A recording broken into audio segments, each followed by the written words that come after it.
I want to talk about something we don't usually put at the center of ADHD conversations: irritability.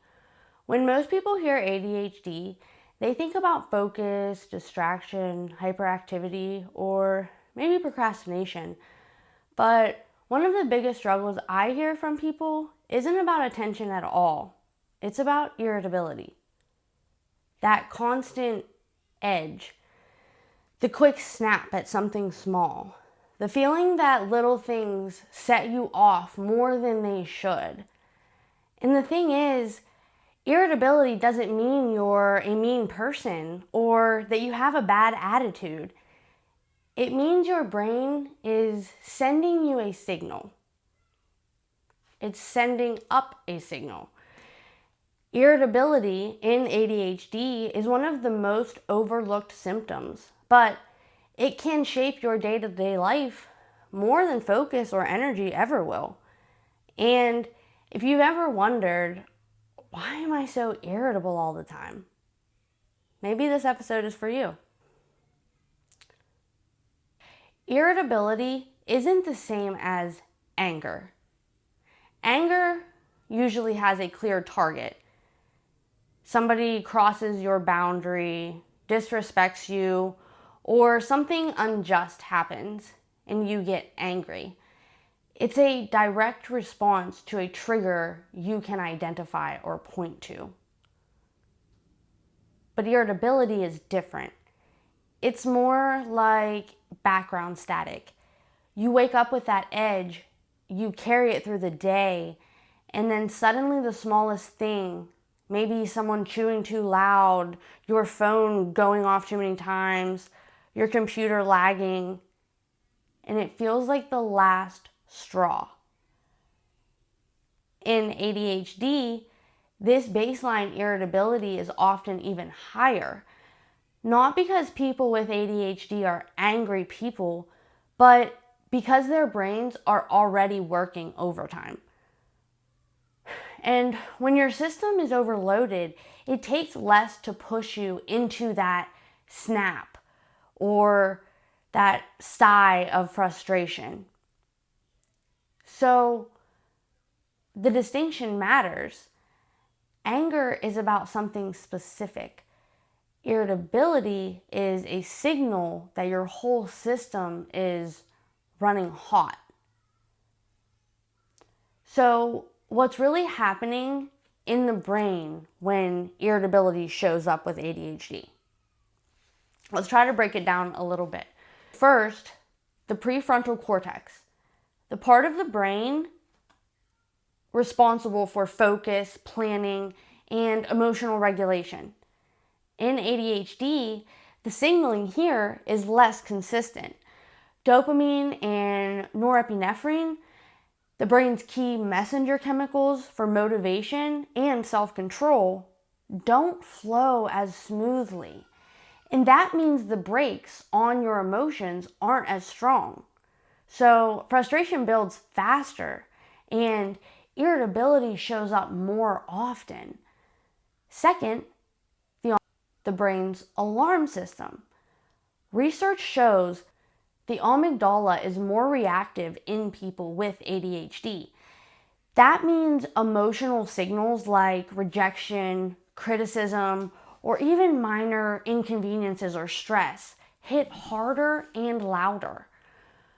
Normally, the prefrontal cortex steps in to calm the amygdala down, but when that top-down control isn't as strong, the emotional wave crashes through unchecked, and it often comes out as irritability. It manifests as irritability. And then third is the reward system. ADHD brains are wired to seek stimulation all the time because baseline dopamine levels are lower. So when things are boring, repetitive, or take too long, the brain feels starved. That understimulation itself can spark irritability.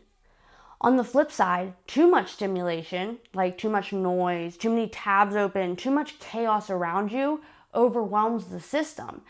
And again, irritability can appear. It's not laziness or moodiness. It's the brain's way of saying this is too much or not enough.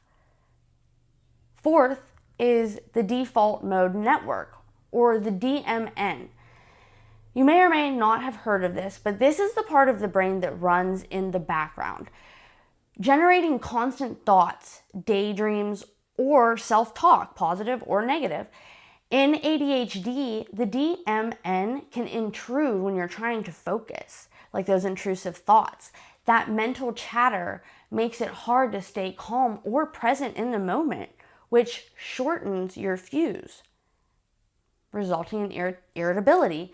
And finally, sleep and circadian rhythm can have a big effect because ADHD is strongly linked to delayed sleep phase, restless sleep, or even insomnia. Poor sleep weakens the prefrontal cortex even further. And we all know what happens when you're sleep deprived. Irritability can skyrocket. So when you put this all together, you get a brain that's more sensitive to stimulation, slower to regulate, quicker to feel overstimulated and overwhelmed, and often running on less rest anyway. So irritability isn't a random personality quirk. It's the predictable outcome of how the ADHD brain is wired. Now, let's bring all that brain science into your daily life, because this is where most people really feel it. Sensory overload. ADHD brains take in everything. The buzzing light, the background noise, the dog barking, the notifications, pinging. When your brain can't filter out what's relevant, it all piles on top of you. And suddenly, something tiny, like someone tapping a pen on the table, feels unbearable. And then there's task frustration. For people with ADHD, things that look simple on the outside, like filling out forms, making a phone call, or finishing a boring task, can take so much more energy. That extra effort builds frustration, and frustration builds irritability. It's not that the task is impossible, it's that the invisible workload is exhausting. Transitions can be very difficult. So switching gears is another huge trigger for some people. Like being pulled away from what you're actually focused on, even if it's something small, can spark irritability. It's like slamming the brakes on a car over and over. Eventually, the system wears down. And then criticism and rejection are very difficult for some people. This is where rejection sensitivity dysphoria, or RSD, comes in. A small critique or offhand comment can feel like a major rejection. That emotional sting often spills out as irritability, snapping back, shutting down, or lashing out. And then people have issues with fatigue and hunger, low sleep, irregular meals, blood sugar crashes. These also hit the ADHD brain even harder. When your brain is already working twice as hard to regulate itself, being tired or hungry is like pulling the last block out of the Jenga tower. Irritability comes crashing down fast. So, whether it's sensory input, executive dysfunction, transitions, rejection, or just running on empty, irritability is often the brain's way of saying, this is too much for me right now. And why does this matter? Well, because irritability isn't just a mood. It impacts daily life in a big way. Relationships, work, even self-esteem. People don't understand ADHD irritability. It gets mislabeled. Partners might call it anger. Parents might call it defiance.